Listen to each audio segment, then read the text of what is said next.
to start. We'll talk about code or whatever we'll talk about today. It's about to start, so please hang tight while I check that everything is okay. Sound check, camera check, lights check. How's my hair? Oh, wait, I don't have any hair. Maybe put some pants on and I am good to go. So get ready wherever you are, 'cause this stream is about to start. Get ready wherever you are, 'cause this stream is about to start.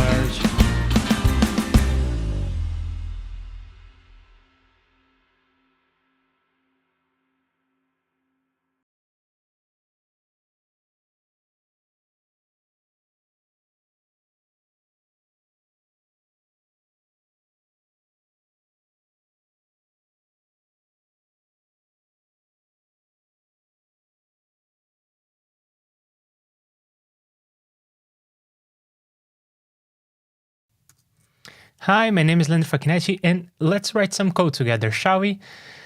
What we have on the menu today is to continue pursuing that ridiculous route we have been on for 2 weeks at this point. We are going to work on parameters for JSFX. In case you are new here, we have been doing audio effects in REAPER using the JSFX programming language for almost 1 year at this point. Time flies. Anyway, we are in the middle of working on a library that we are using on a plugin, but we will see very little of that today, I think, because we are exploring this problem of having parameters, so things like attack and release, threshold, that sort of thing. And the parameter appears in many places. These places need to be synced. There are some parameters that I want to be linked across plugin instances. It's a whole crazy story, and we are going to pursue another idea I had over the weekend that I think will fix some of our problems. We will see about that. Mage is here. Hello, it's great to have you here. Thanks for joining me. The idea is, when we have linked parameters,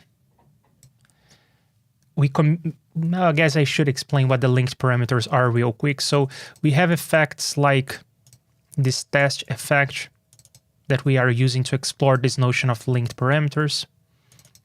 So now there are 2 instances of this effect, and there are your good old regular parameters. They are independent per instance, but then you have your linked parameters, and these are linked across plugin instances using code that we wrote.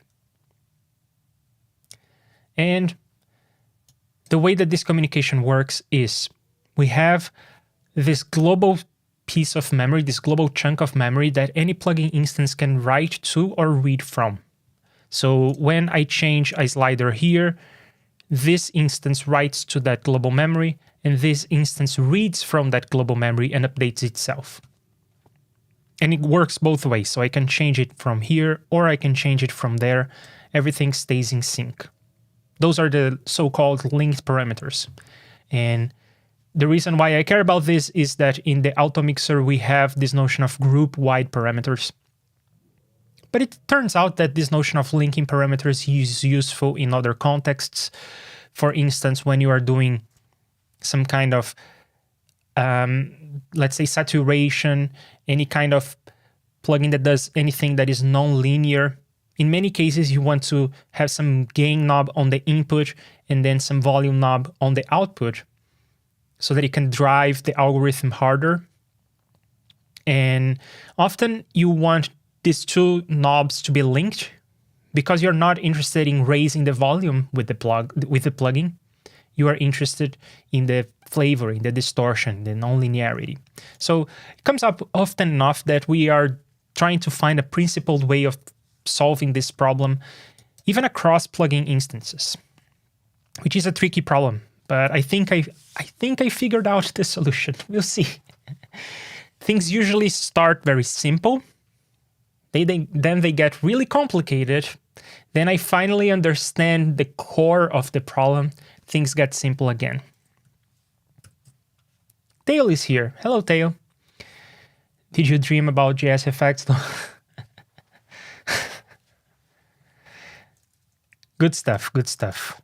I should probably have taken a nap too, because this night was difficult, baby-wise. All right, so the notion is, right now, we have the notion of linked parameters. You saw that in the demonstration in REAPER, but there are some race conditions that are relatively hard to notice, but they are pretty bad. So the problem is that, for instance, when I slide from 8 to 9, it may be the case that because of a race condition between the different threads of execution, we would go from 8 to 9, back to 8, back to 9. So it would flicker between two values real quick. And that's what we are trying to solve in the principled manner. The solution, well, okay, let me reiterate how this is working right now. This is working right now by having a notion of initializing the global memory. So the global memory is the side channel used to communicate between plugin instances, and it starts uninitialized. So when a plugin, for instance, is being loaded for the first time, we notice that the global memory has not been initialized, and then we write to the global memory. On the other hand, if we are loading the plugin and the global memory has been initialized, we read from the global memory. And this is so that if you have just one instance and you set a certain value, when you load a second instance, it will have that value because it will read from the global memory. But if you're loading the plugin for the first time, it will write into the global memory. So this is how things are working right now. There is just one flag for the whole chunk of memory. And in this case, we have only one slider, one linked parameter. But in general, we could have many, and they would all respect this one flag. So this is how it works right now. The race condition that I am bringing up, which is kind of subtle, hard to reproduce, but it is there, happens because of the following. On the slider section, this runs when we slide. It also runs when we slide. And it also runs when we automate something. In this section, we are writing to the global memory. Or at least we were at some point. Maybe I removed that code. I think I removed that code. But anyway, in principle, we are writing to the global memory. If we are not writing explicitly, it is because perhaps we are relying on the block section or on the samples. I think the sample section will be in charge of writing to the global memory. Am I right? No. It really is the slider section that is writing to the global memory. It's right here. This part is writing to the global memory. Okay, so keep that in mind. The slider section is writing into the global memory. Now let's put here on the side the JSFX section. That one is reading from the global memory via this function. Then it is also writing to the global memory via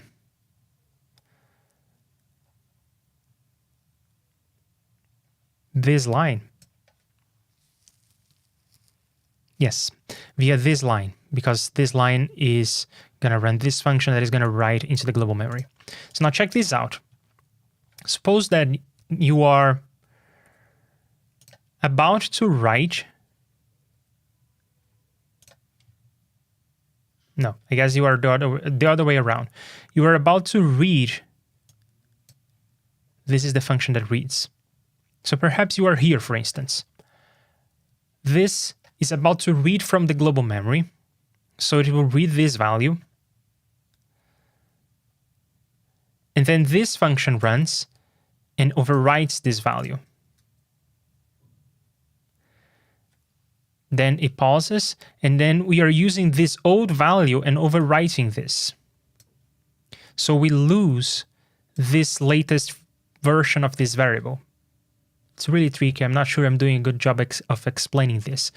But the point is, there is this part that is writing into the global memory based on this variable, and there is this part that is updating this variable based on the global memory. These two parts that are highlighted are duals. And there is a race condition between these two lines because they are going to be executed in both the audio and the graphics thread. It may also be run from the slider section that I'm not sure I understand the relationship between the thread of execution of the slider section and the other two. I know that there is one thread of execution that is doing audio, another thread of execution that is doing graphics. I'm not sure how this interacts. I'm not sure how this interacts with all of that. Whatever the case may be, there is a race condition. My idea to fix this race condition, of course, is to introduce one layer of indirection, as always, because that's typically the solution for these kinds of problems. And this layer of indirection will be to extend this notion of initialization. We will not have just one flag to say that the global memory has been initialized or not. Instead, we will have a timestamp. So we will not just say, for instance here, that I have written to the global memory, so the global memory has been initialized. No, I will say I have written to the global memory at this timestamp. And then when we are reading from global memory, we don't blindly just read from global memory. We first check the timestamp. Do I have something new in the global memory? If so, then I should read from that. And the second part to this story is that right now we have a single flag for all the parameters. There is just one parameter in this example, but conceptually we would have just one flag for all the parameters right now. But we are going to have one timestamp per parameter, and that subsumes this flag. So we are going to get rid of this flag, and instead we will have one timestamp per parameter. That may seem overkill, but I think it is necessary because of, again, race conditions. You could be trying to read and write to different sliders at the same time from different sections. So I think it's better to play it safe and have one timestamp per parameter. So to summarize, there are two changes that I'm proposing to play around with today. The first change is, instead of having a flag, we will have a timestamp. The second change is, instead of having a global notion of initialization or a global flag or a global timestamp, we will have one per parameter. And that's it. That's the story. That's what we're going to try and do today. I'm going to restart Firefox. Been running for a week and it's unhappy. Yeah, many people do that. Many people run software for weeks. I guess I run the operating system for that long. I don't reboot that often, but for one reason or another, I always have to close and reopen software. Well, it's only been up for 2 days. That's not too long. But I guess it goes up to about weeks, something like that. Anyway, all right. So let's introduce the notion of timestamps per parameter. From the top, the sliders will not change. We still control them the same way. But you know what? I have a tangent that I will explore right now that has absolutely nothing to do with any of this. But I will explore this because I had it in my head, and now that I'm looking at sliders, I thought, well, might as well, right? So I'll call this drop down. Drop down. And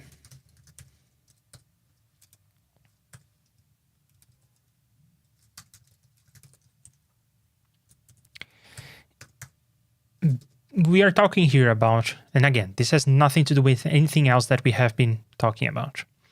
But in JSFX, you have your good old sliders, and you also have options, drop-down menus. And the documentation tells you to do something like this.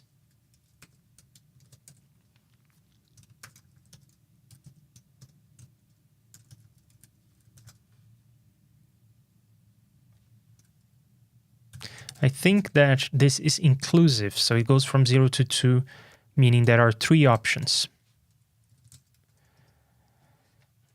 Let me show you what that looks like.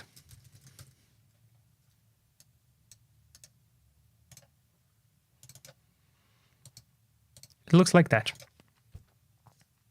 The documentation tells you to write the parameter like this. What I learned from experimentation is that you don't have to put the number of options in this list, and it works just the same. And I would argue that this is better because if you change the list of options, you don't have to count and then update this number. Because that's annoying, right? You change the list and then you have to, if you have many options, like 6 options, and you add 2, it can be annoying to count 1 to 8 and then come here and update this number. So writing it like this is advantageous, I think, anyway. But the question that I have is, so see, it works just the same. It doesn't care that I put 0 as the upper limit. But now my question is something that I never checked. What happens to automation? So now I have this on the track envelope. And if I have this notion of going from 0 to 0, is automation going to break? That's what we're about to find out. So in each measure, I will try and change the value of this variable. Yeah, that does not work.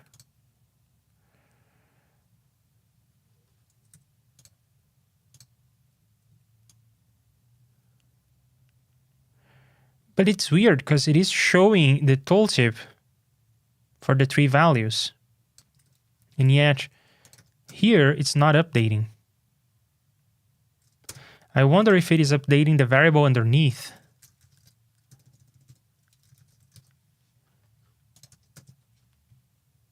It does not seem to be updating the value.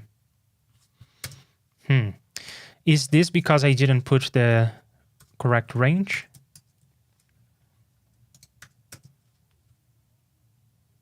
Yeah, it seems to be. And I guess it's also updating here.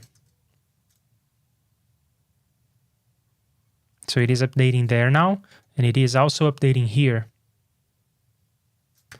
So just to quadruple check, if I do it like this, does it work? The difference is that now I don't have the upper limit, but I do have this step. No, doesn't work. And if I remove this step, that's a moot point actually, because the step is always 1, but now I want to know.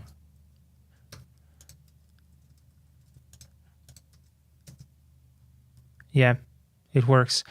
And what if I just have a ridiculously large value? Again, with the intent that I wouldn't have to count the number of options. Oh, that seems to work just fine.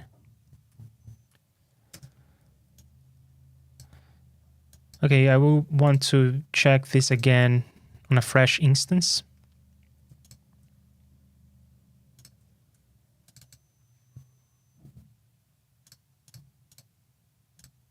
No, not parameter modulation. Track envelope.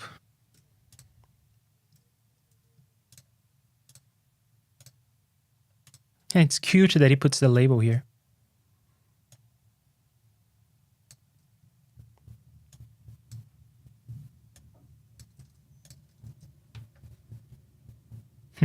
But it does not update the label.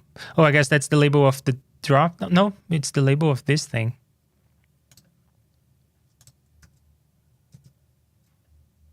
Yeah, it's updating here, and I didn't check, but it's probably updating there.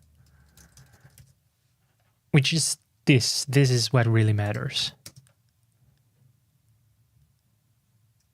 I think I missed it. Yes, it's going from 0 to 2 and then back. And here is going to 0 to 2 and then back. Okay, so tangent is over. What I need to do is find all the places where I use that pattern of 0, 0, 0 and change that to this.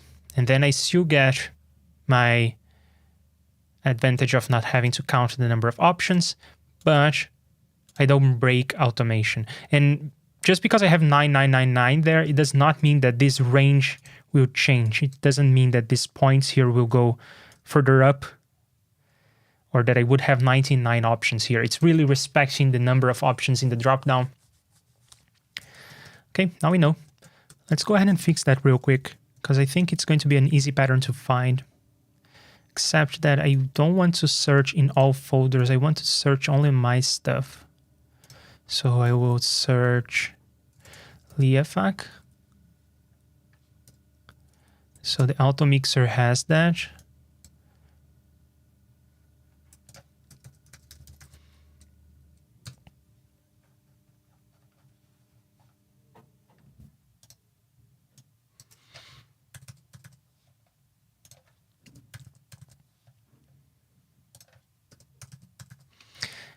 In fact, these kinds of parameters, in this case in particular, in the auto mixer, you should not be automating these sliders. But now if you want to, you may. Not even sure that this plugin has been released. But whatever. This is kind of a cute plugin. I don't remember if I wrote this on the stream or if I just wrote this because I wanted to answer someone on the REAPER forum. It is this notion of interplugin communication. So it is this notion of linking parameters across plugin instances. And I guess someone asked about this on the REAPER forum. And I was like, yeah, sure, it's not so difficult. Here's an example of how to do it. If only I knew, right? Because now we are running into all sorts of problems trying to do this. Anyway, this is just an example plugin, doesn't matter. Probably this is also just an example plugin. This one, though, we care about. So I will want to open this and change it. The waveform display we also care about.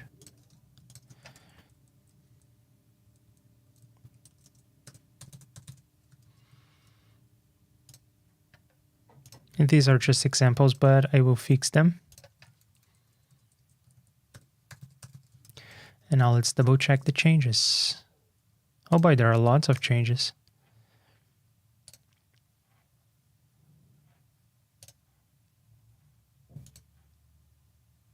Yeah, fun. Looking good.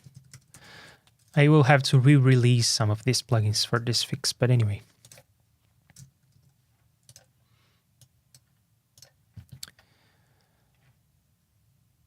Nice tangent. Tangent over. So what was I doing? I was on the test plugin looking at this. The sliders don't change. Then I suppose that perhaps this notion will be subsumed by the timestamps. The point of these variables is to know which slider has changed, because when you change the value of one slider, JSFX will rerun the slider section. But there is no easy way for you to tell which slider was touched. That's what these variables are for. They remember the previous values so that we can tell which slider was touched by comparing the current value of the slider with the previous value of the slider. But maybe we will introduce this notion of timestamps, and that may subsume this. Now, naturally, we are really interested in the notion of timestamps for the linked parameters. But it doesn't hurt to have the timestamps for non-linked parameters as well. I guess we would just introduce the notion of timestamps for every kind of parameter. But I guess I will leave a to-do.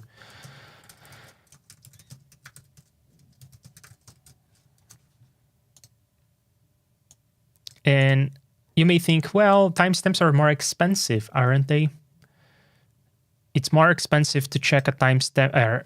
It's not more expensive to check a timestamp, but it is more expensive to produce a timestamp to begin with than it is to just compare a variable.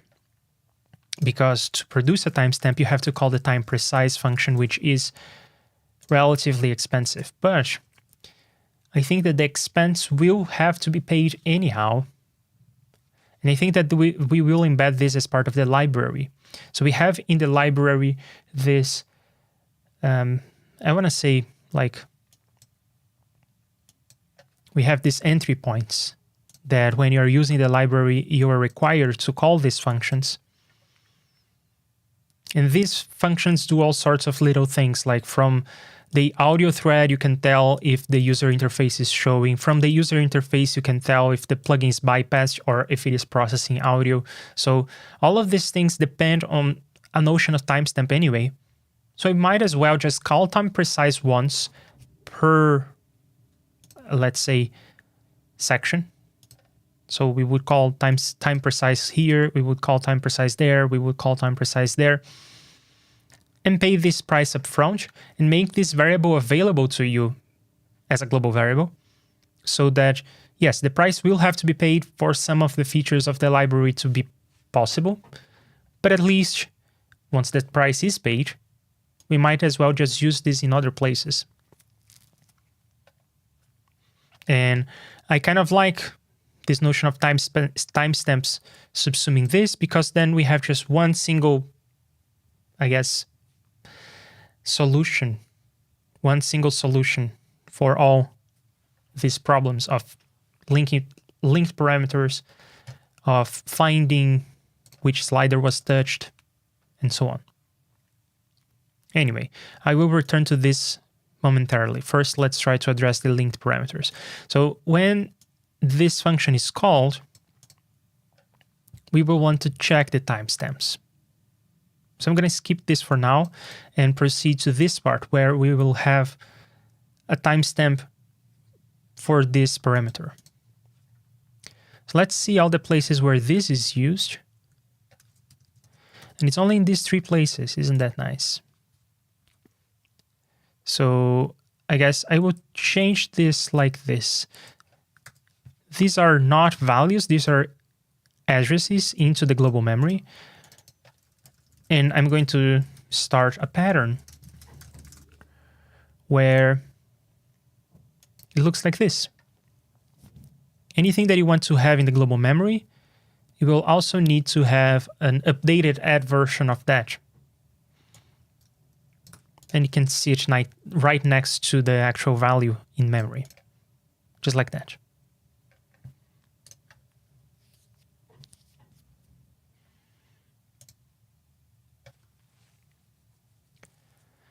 And then we have this function called slider linked, which is responsible for reading from the global memory.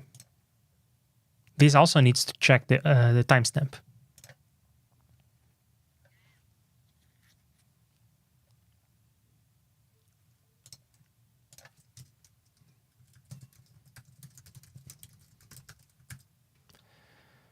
And this is calling linked.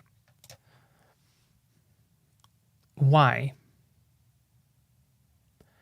Because if the plugin is being loaded, we are in the init section, and it is a plugin that has global parameters, that has these linked parameters, we have to update our own sliders with respect to the global parameters. That's why this function is being called here. I don't think it is necessary to call this function anymore from here. And I think that these 2 functions will actually collapse into a single function.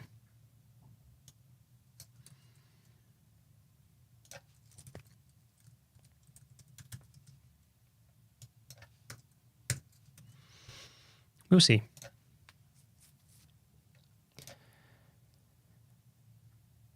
the reason why I don't think that that function call is necessary is that I think that this slider derived function will sync everything. Using the timestamps, it will know what is up to date and what isn't, and it will sync things. So there is just one version of this function. It syncs everything and computes the derived parameters. It does everything. And it doesn't need to be called from the init section. I don't need to call this function on the init section because it will be called on the slider section that will be called right after init anyway. So we might as well just don't call it here and put it there because it will be necessary anytime we change a slider anyway. And then this notion of initializing is unnecessary. Cool.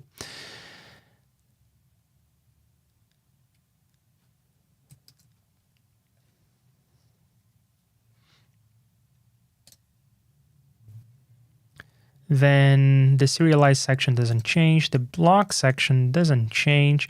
The sample section is doing stuff. I guess these two functions collapsed. And I think that because they collapsed, I would just call this slider instead of slider derived. Essentially, I am putting the code of this whole section into a function because I want to be able to call it from other places. That's all there is to it. And I need to do this on the sample section because I think that by doing this on the sample section, I will have so-called sample accurate automation, but I'm not sure. I'll have to check that. I'll put a to-do for that.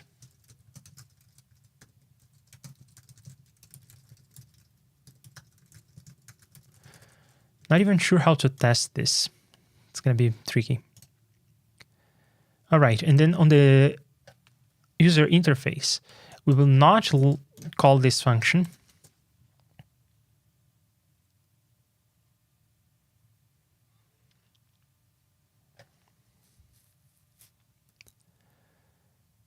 And then let's review what happens when I am dealing with user interactivity, so dealing with the mouse being clicked and that sort of thing.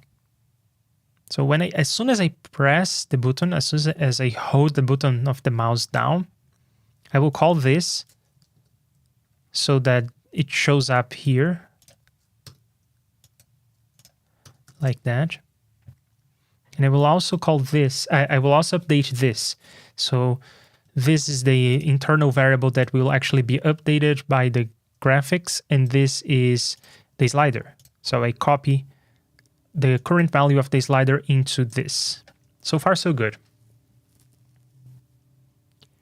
Then, if I am clicking and dragging, this is what I call being active. The interactive area is active. Then in that case, I update the graphics notion and I update the slider.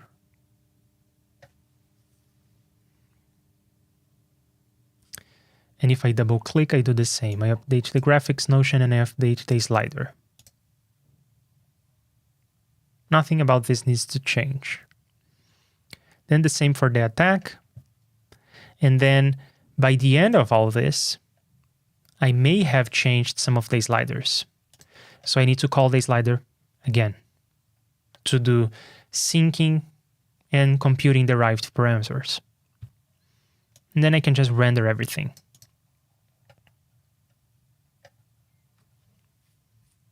I think that all the infrastructure makes sense. The only thing missing, of course, is this function.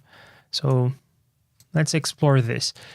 These notions of the previous variables are only necessary for this slider function. And it may be a little weird that the slider function is defined on the init block. Unfortunately, that's necessary because I want this function to be available in multiple sections. And if I put the function in the slider section, it will only be available in the slider section. But if I put it on the init section, it's available everywhere. It's one of those JSFX quirks.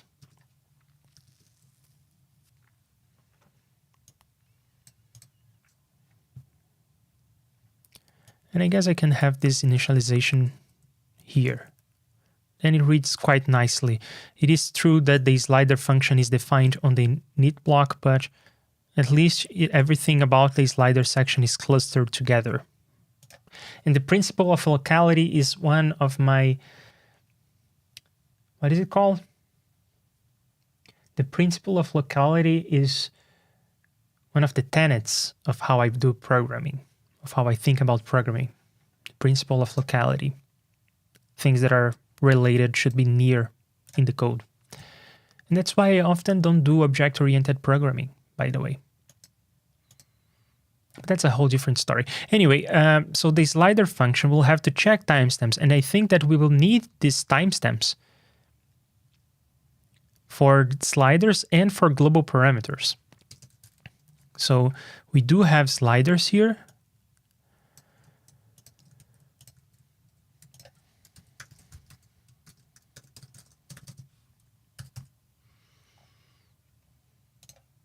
So if I say that these variables are equal to 0, it is redundant because variables are 0 to begin with in JSFX, but it is a way of me declaring that these sliders have not been updated.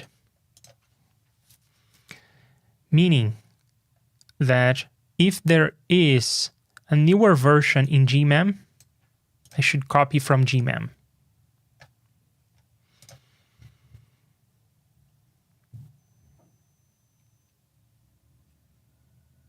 Yeah, that sounds about right to me. So now, let's check the timestamps instead of checking previews. And we will need some way of using time precise, and that will be part of the library. As I explained, time precise is a relatively expensive function. We want to call it only once. The library already needs to call it for other reasons, so we will want to have this on a global variable. But I will not worry about this right now. I will just have time precise over and over in many parts of the function definition. So I will have to have a to-do use time precise from the library.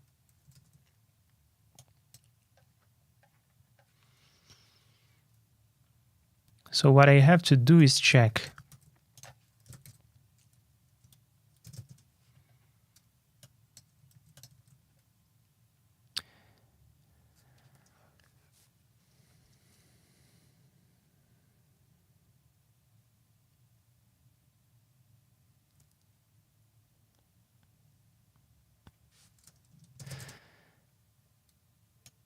if the last update has been before now,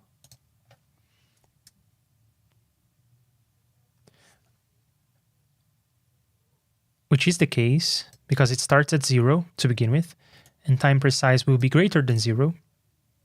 So this is true to begin with. Then we will have to update the global notion of this, but this is not a variable that is global. This variable is not linked. So I don't have to do that. But I do want to compute derived values.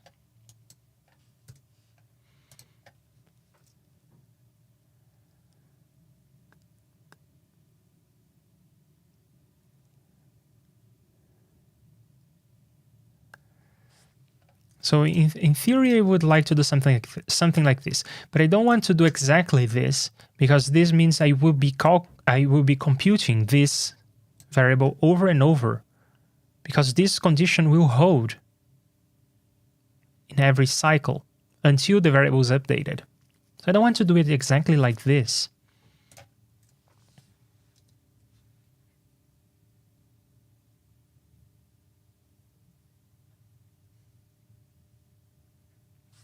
I'll leave myself a to-do for now and revisit this in a moment.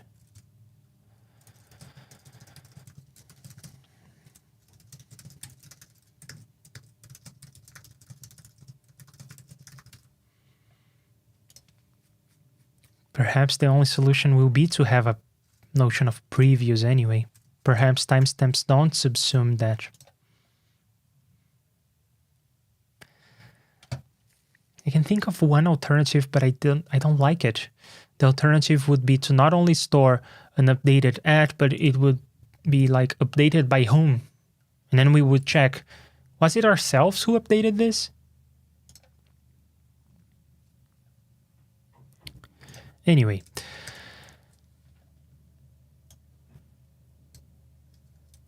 What happens on the other case? Well, that cannot really happen, can it?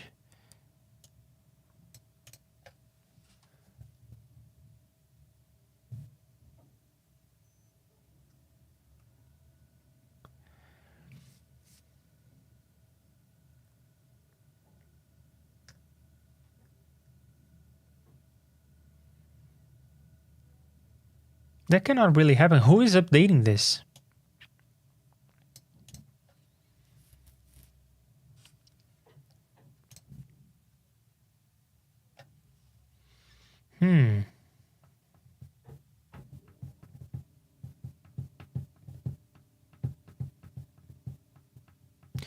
I have one idea, perhaps. What we could do is not start things with 0. Perhaps what we could do is start things with a large value and then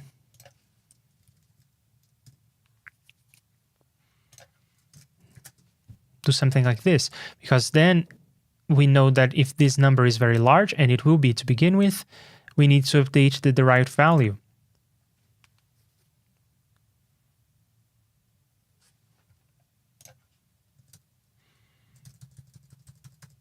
Not sure I like this, but I'm playing around with the concept. We'll see.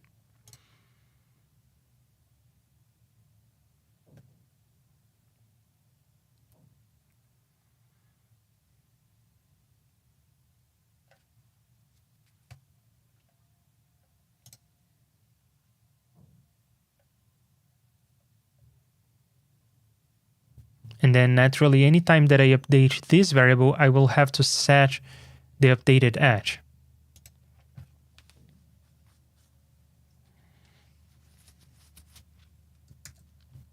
Let's see how this plays out in this variable that is globally synced.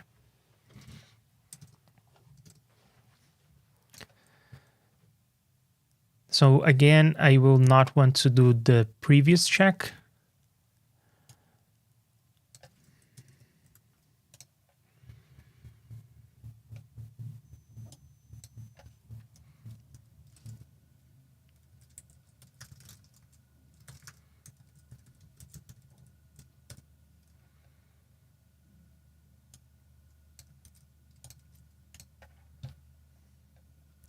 Here I compute a derived value. And I store stuff on the global memory.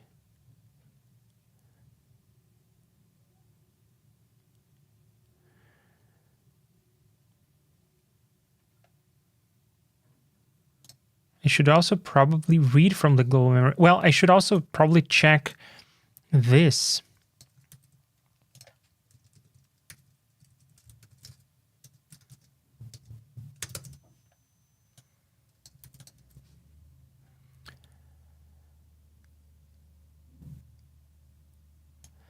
No, that's not right logic. I don't want to compare to the current time. I want to compare to the time when this was updated. That seems more correct. So suppose that there is another instance that wrote a new value into the global memory. We are checking that that timestamp is greater than our timestamp, so we are due for an update to ourselves.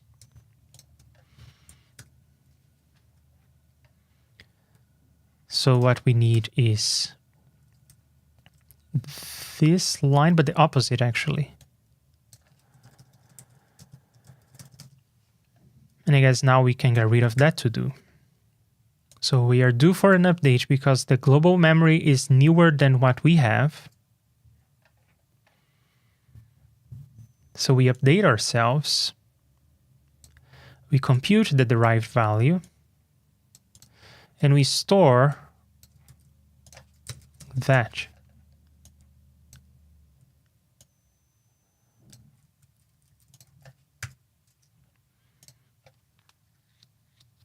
It is unfortunate that I am reading this twice.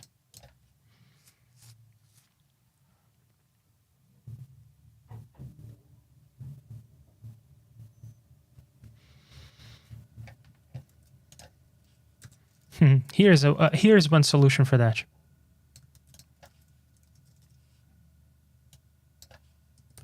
Check this out. Isn't that neat? Whatever. At least now I'm reading gmem only once.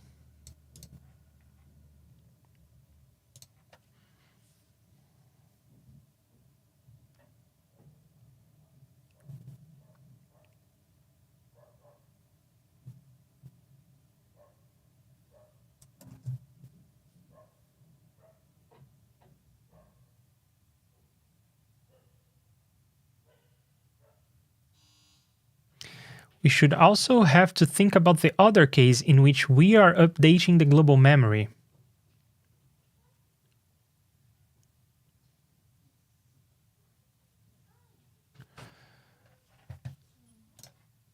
And I'm going to use else here. And the reason I'm doing that is because I want to minimize the number of operations on this function since it will be called in critical places. So I will want to minimize the number of operations, and this operation only needs to be checked if this operation only needs to be checked if this operation did not succeed, because both cannot be true at the same time. So I am using else here to skip this in case this has occurred.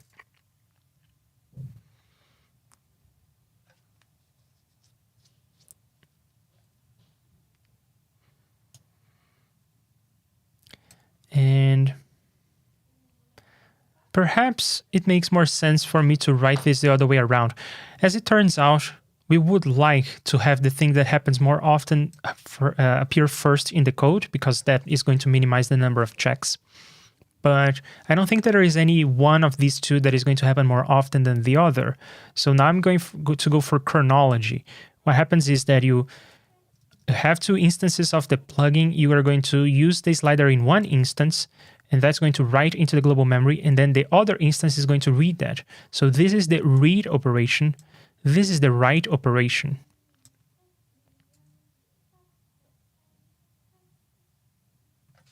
So I will have this first because chronologically it's going to happen.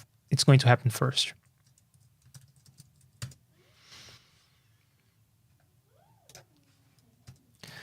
So if that's the case, what we want is to write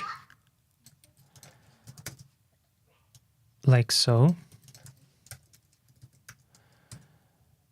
And naturally, we also want to write the value itself.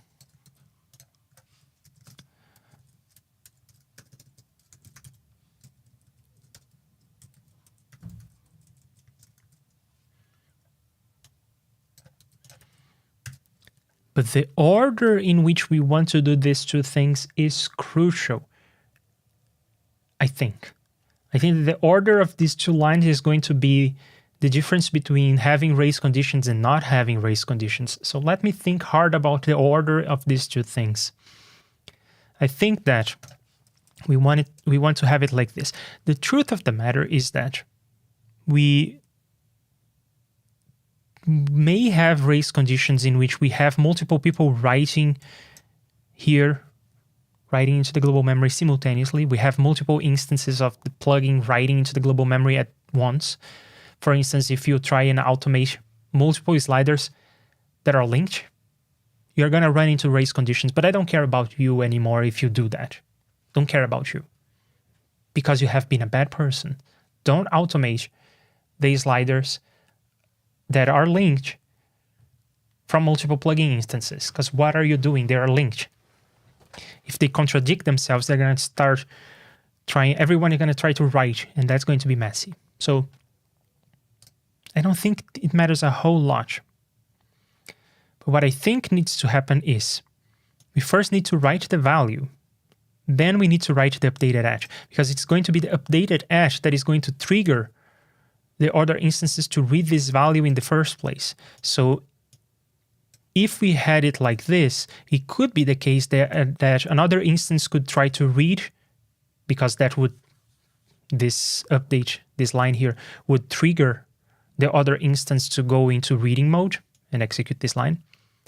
But we would not have the time to have written the value yet.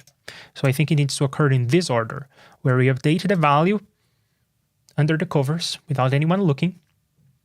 And then we tell everyone, hey, we updated the value. And then this is atomic from the other instance's perspective.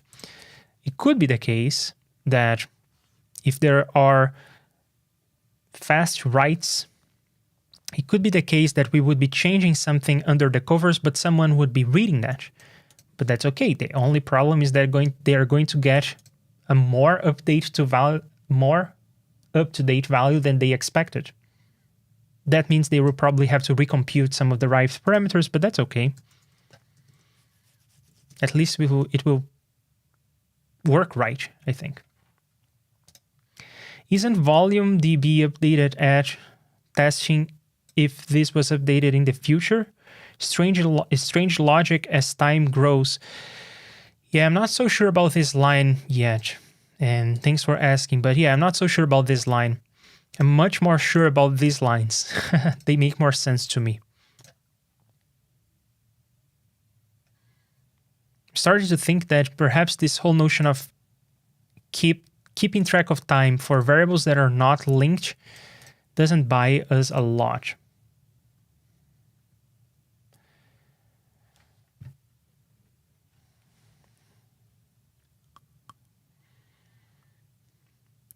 Well, right now I'm making time move in a strange way, but the idea I'm having here is that we would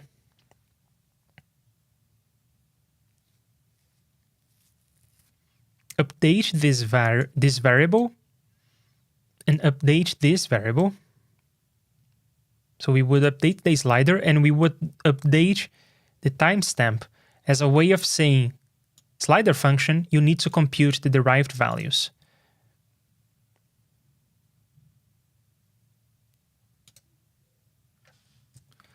But yeah, this greater than makes no sense. Yeah, these lines they're bad lines. We'll have to think more about this.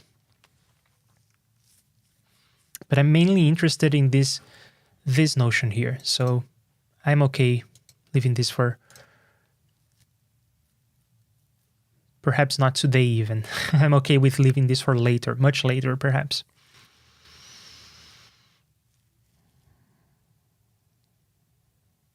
Okay, let's review these lines then.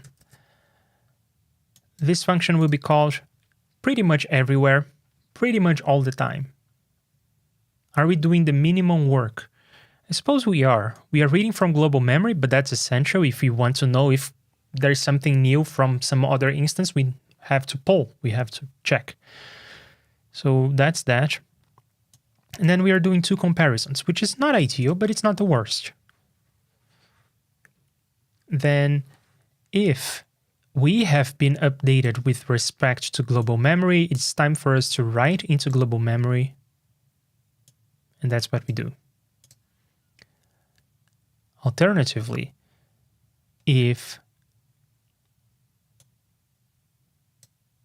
the global memory is more recent than us, I guess I will rewrite this like this. It's the same thing. It just makes more sense to me. So I'm saying that this is in the past and this is in the future. And since we read from left to right, we tend to think of a timeline as going from left to right. So using less than makes more sense to me when writing the code. And note that I'm crucially not using equals here. It's not less than or equals to. It's strictly less than, because we are going to update this variable so that they are the same. And we are going to update the variables so that they are the same here as well. And when we do that, the slider function will skip this condition and it will skip that condition. And it will prevent a whole lot of work. So it's very important that we don't have equal signs here. In fact, the equal sign condition, the condition in which these two are the same, is the thing that happens more often, the most often. Okay, so again, we have to think about the order of operations. We are reading stuff from global memory, so I will put these two lines next to one another, principle of locality, and then I will compute the derived parameters. And I guess, again, it makes sense for me to update the variable first and then the updated at for that variable. I don't think it matters a whole lot, but I think that it's nice that these orders of operations are symmetrical like that. Okay. I think that this gets rid of any race condition that could happen. As long as you're not a bad person automating the same linked parameters across plugin instances, as long as you're not doing that, I think that we got rid of the race condition.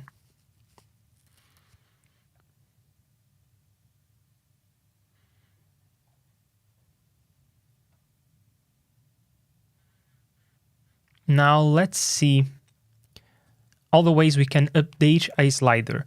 So we can click and drag on this. And if we do that, we just run this block that is going to deal with the synchronization. Perfect.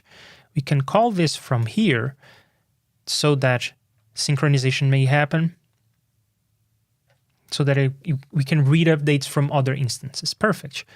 Let's think about what happens in this block. When you press the mouse, this value will have been updated because of previous calls to the slider function, so it's okay for us to do this line. Then we do that and that. But we are missing something, aren't we? At this point, we need to say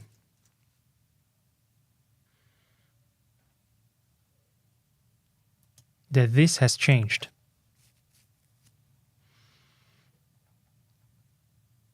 Well, I'm looking at volume.db, but there is the same line here for attack ms, so attack in milliseconds. So at this point, we would need to say we have updated our own notion. We need a new timestamp, so it would read attack ms updated at time precise.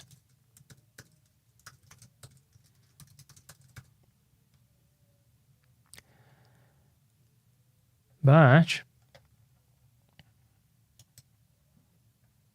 this is also missing that. The slider section needs to know which parameters was updated so that it can update this variable. Right? And that leaves me with the so-called previous value. It's the only way of doing it.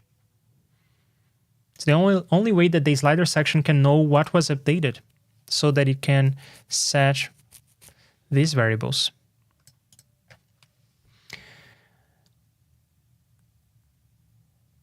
And you could argue, hey, we could just hide the actual JSFX sliders like that, and then the user interface would be the only way of updating a parameter. But no, this is what's called on automation, so we care about that.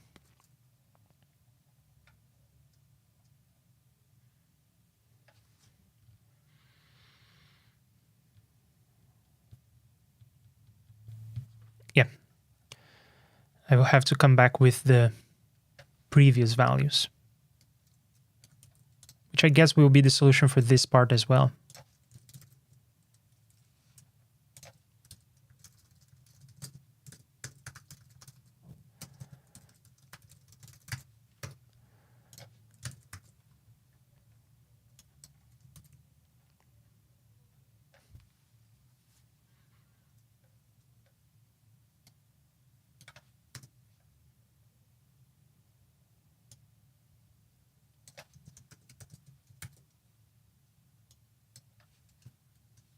And perhaps I don't need a timestamp for things that are not globally synced, because I don't seem to be using that. I'm using the previous thing again. So yeah, that's that.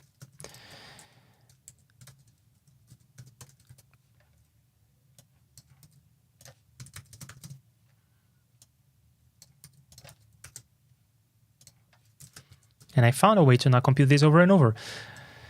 Okay, so now I am detecting that this slider has changed, and I am doing that.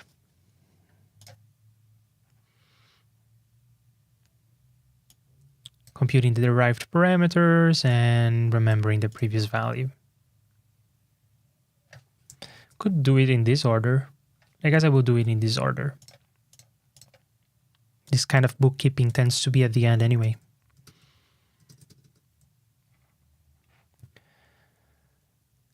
If you had a flag automatable that only one plugin instance could have set, could you simplify the checks?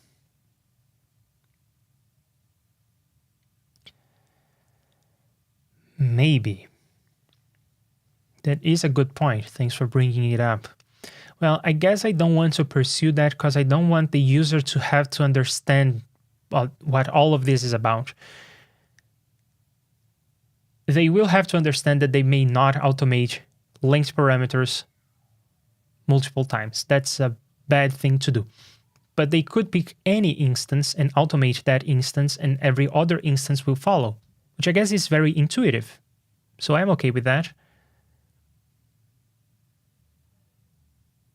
And I don't know, having this kind of flag to make, I guess there is a more general point to be made about this. We played around with notions of certain plugin instances being privileged in some way. Like one plugin instance would be the main, and every other one would be kind of secondary, so one would be leading and the others would be following. We played around with that before. It doesn't work all that well because you are always creating and deleting instances, and it is hard to know the order in which things are happening. You don't know if the main instance had a chance to update something before the secondary tries to read that something. There is some kind of tricky situation going. So my stance is that as much as possible, I will try to avoid differentiating instances. They will collaborate, they will cooperate, they will communicate, but they will all be equals. As far as that's sensible, I will try to pursue that kind of logic. And that's what currently happens if you pay attention. The logic that I'm writing is always collaborative, always cooperative. There is never a notion of I am the main, I set, I write. I am the secondary, I read. There is no notion like that. Okay, this comment probably should be further up because it applies to more places. And let's see. So if this slider has changed, compute the derived parameter, that sounds good. Then we probably want to have this as well.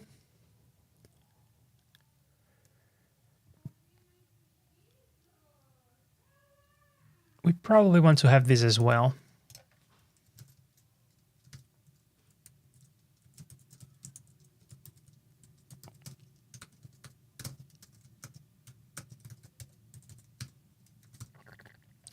Because I am used to JavaScript, I accidentally wrote this. And this also has meaning in JSFX. It's not the same meaning, but it has meaning. The difference being that this will check if the two variables are close enough. And this will check if the two variables are exactly the same. I wonder if there is a performance difference and if I should be using close, and I tend to use close enough because that's okay in most cases, but I wonder if, for instance, in this case, I should be using exactly equals. I wonder if that's a performance advantage. I guess I will not explore this one right now. Anyway, so if this is true, it means that we changed a slider. So we should be writing to the global memory just like that.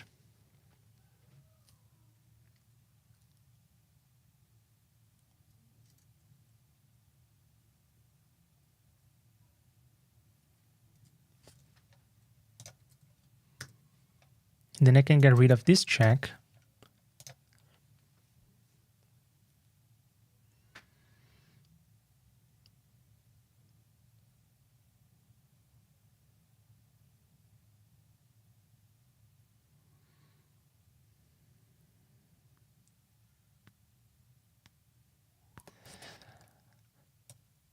Check this out.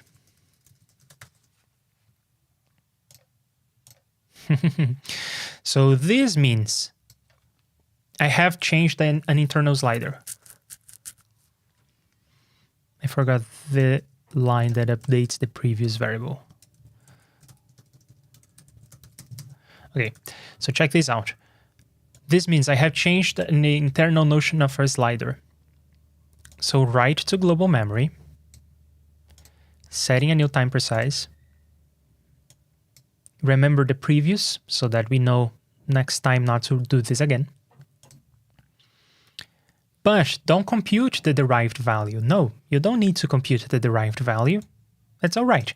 The only purpose of changing an internal slider is to write to global memory. Cute, huh? Because then we are following the same code path for changes that came from other instances as well as for changes that came from our own instance. In both situations, this will be out of date because we have written to the global memory time precise, but we have not written to this. So this will be newer. So then we do this kind of work, which is a bit redundant because we have just written that. This line is redundant in case you are the instance who wrote this, but that's okay. It's a bit of a waste, but not by much. And we get this cute little property that this appears in a single place. And then we update this. Yes, it has been us who set this, so we could have updated already, but no. We are getting stuff from global memory just like everyone else. And if there is any sort of race condition where people are writing to the global memory in weird ways because of some bad person who automated the same slider in multiple plugin instances, blah, blah, blah. If that happens, at least every instance will see the same global junk. Anyway, and then we compute the derived parameters, and that's that. I think this works. Right, let's review. So now the slider section will know how to update derived values. It will know which slider has changed and all that good stuff. Then the sample section will know how to compute the derived variables if necessary. It will know how to read updates from other instances. All that is good. Then on the JSFX section,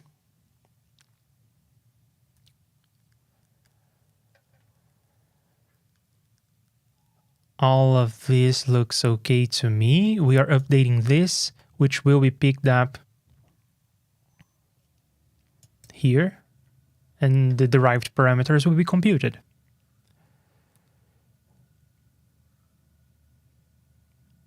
Okay, looking good.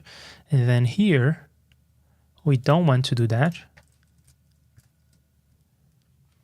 We just want to do this, which, lo and behold, is exactly the same as that.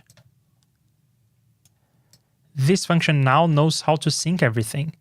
You don't have to hint anything at it. You don't have to update things here explicitly. That's perfect, because over there,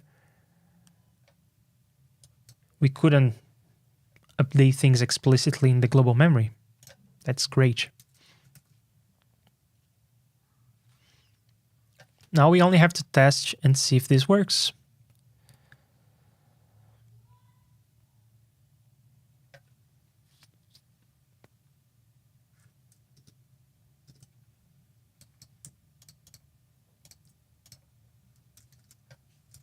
But before I do, let me check if people have already caught my mistakes. Got it, just a thought. Yeah, sure. Bo is here. Hello. What's up?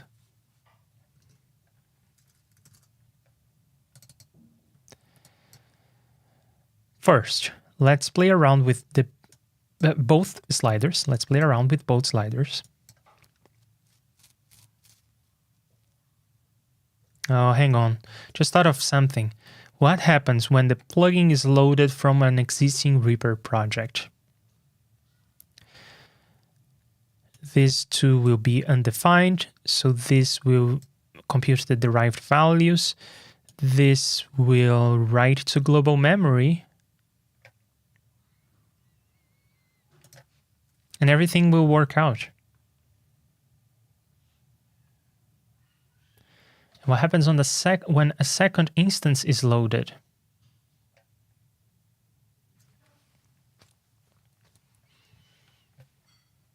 That will be a problem.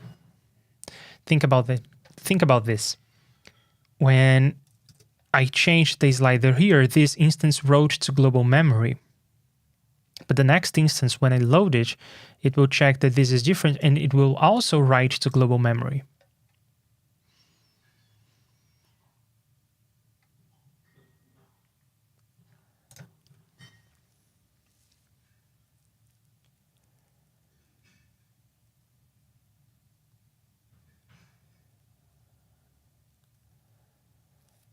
I could check the global memory here and check if it's updated at is 0.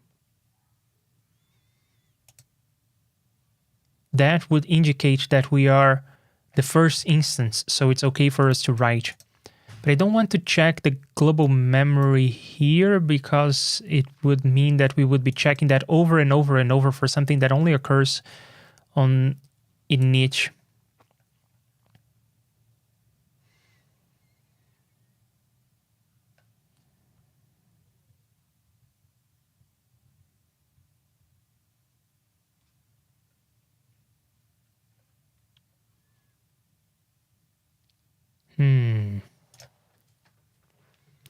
Perhaps the solution for that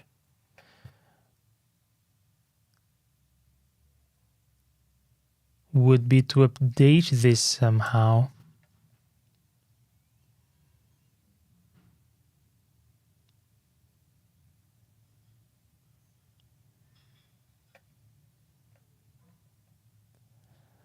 And this updated at, I think, should be 0.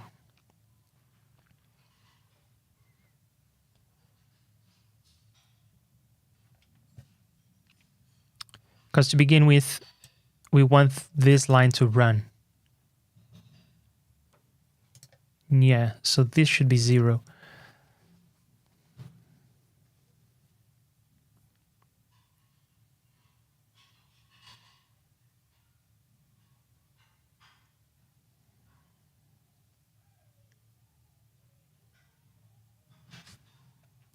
And these lines are related, so I'm going to put them in the same paragraph.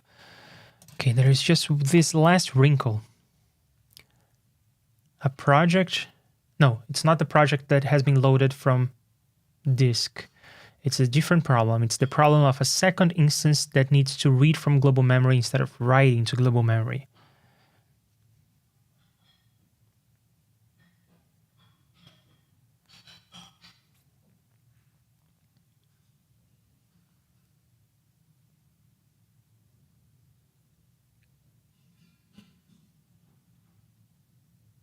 Well,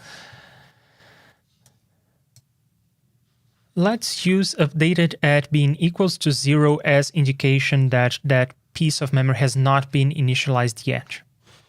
Let's use that.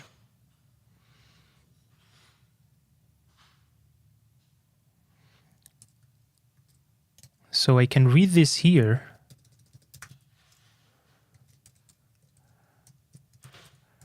And I can detect, is this equal to 0? If so, undefined. If not, read from global memory.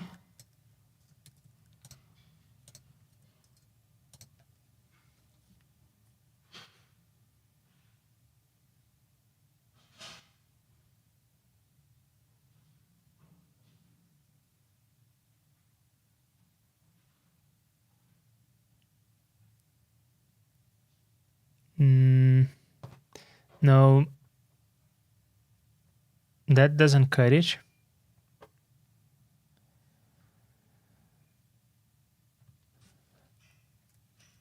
I guess what I want is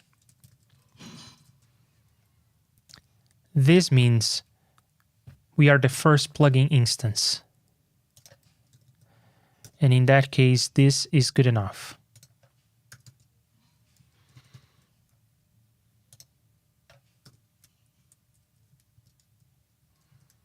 Otherwise, we are not the first plugin instance.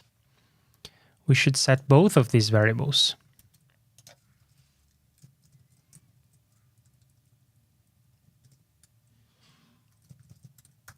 To that.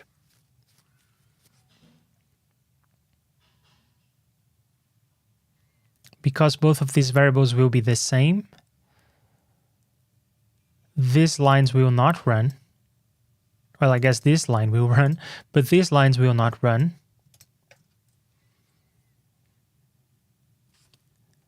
And this will be true. These lines will run.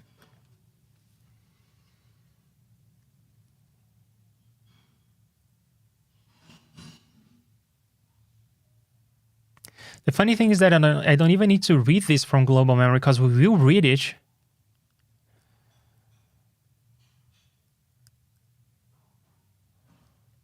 So I could just set a dummy value here. Or I guess I could set both of them to undefined, which is kind of cute.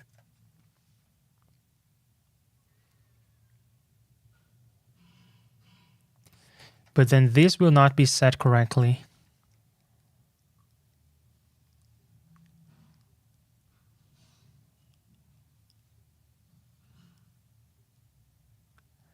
I have a feeling that I should be setting this here.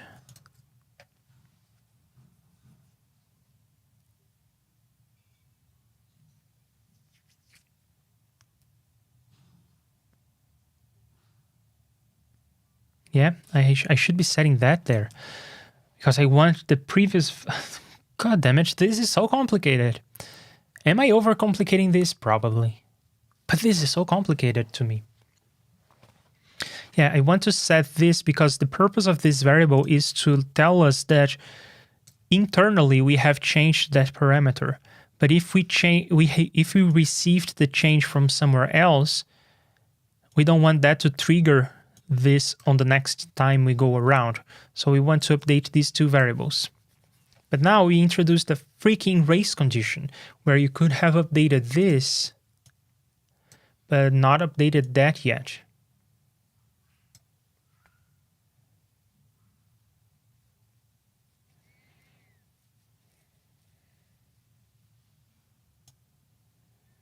So maybe I should be looking at this variable. I'm gonna have to stop and continue this some other time because I'm at loss. I will not even test this because I'm not sure if it makes any sense, but we will revisit this next time. Continue working on this. Such a complicated problem. Yeah, yikes. Does that make sense? People who are watching this, do you agree that we should be doing something like this because we don't want this to trigger, but then if we do this, we are introducing a race condition, so the only way of doing it is to look at updated hash, but then it gets complicated? Because what are you going to check exactly here? Ugh, yikes.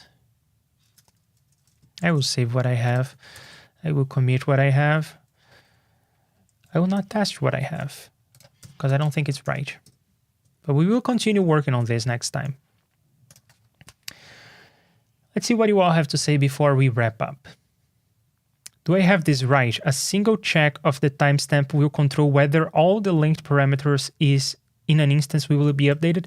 I think it will not be a single check of the timestamp. I think it will be one timestamp per parameter. But you are right that for that parameter, a single check of that timestamp will trigger an update to that slider for that instance. Yes. Hanging there. Oh, thanks. Thanks for the encouragement. Yeah, we will make it. We will make it. Every day I end the stream in doom and gloom. And then after the stream ends, I have another idea, like I had the idea of timestamps. And then the next stream, we test that idea and it solves some problems and it causes other problems. And then we have other ideas, and that's how it goes. In that case, why not just test the value? Why check the timestamp and not just the value? Because we don't know if the value is different. Because we don't know if the hang on, I think I have an answer for this. We don't know if the value is different because we have updated the value. Someone touched our slider. The value is different between our notion of a variable and the global notion of a variable. That is different because we have updated a slider, so we should be writing into the global memory. And we don't know if we are different because we should be reading from the global memory. And crucially, these two things may be racing each other. That's why I'm putting the timestamp there. Because then I know who should win. I know that the latest operation should win. And this way, I will not flicker between values. I will not flicker back and forth between values because they will be, all the events of updating values will have a strict ordering from past to future. That's what this is doing. It's enforcing a strict ordering of the updates. Does that convince you? I'm not sure it convinces me. It's just an intuition I have and something we are exploring. But I hope it's right. And next time, we will find out. So the schedule is tomorrow, I will not be streaming about JSFX, but I will be streaming probably over at IDDQD Sound, Aria's channel. In case you don't know Aria, you should go check IDDQD Sound. Tomorrow we will be streaming together, probably on his channel, probably working on music, but we are not sure yet what it will be. Tune in and find out. It will probably be working on some new song, something like that. And probably on Wednesday, I will be back to this torture session, coding session, probably on Wednesday, maybe on Thursday, because we are probably going to be overtime tomorrow, so I will want to skip on Wednesday and reconvene on Thursday. But anyway, need to sleep on it. See you tomorrow. Yeah, and yay, music. Right, yeah, I'm reacting to what people are saying here on the chat. So yeah, I also need to sleep on this problem and yeah, working on music. It will be fun. So thank you to Bo and Mage and Tail for joining me on the chat. Thank you to everyone else who is watching this. Thank you to the people who support me on PayPal, Patreon, and so forth. See you tomorrow over at IDQD for some music, perhaps. All right, have a good one. Bye. Thank you for watching the stream. You know how great it has been. Or maybe it sucked, and I am glad that you stuck with me. And soon we'll all be back together for some more coding or talking or chilling. The next time I'll be streaming.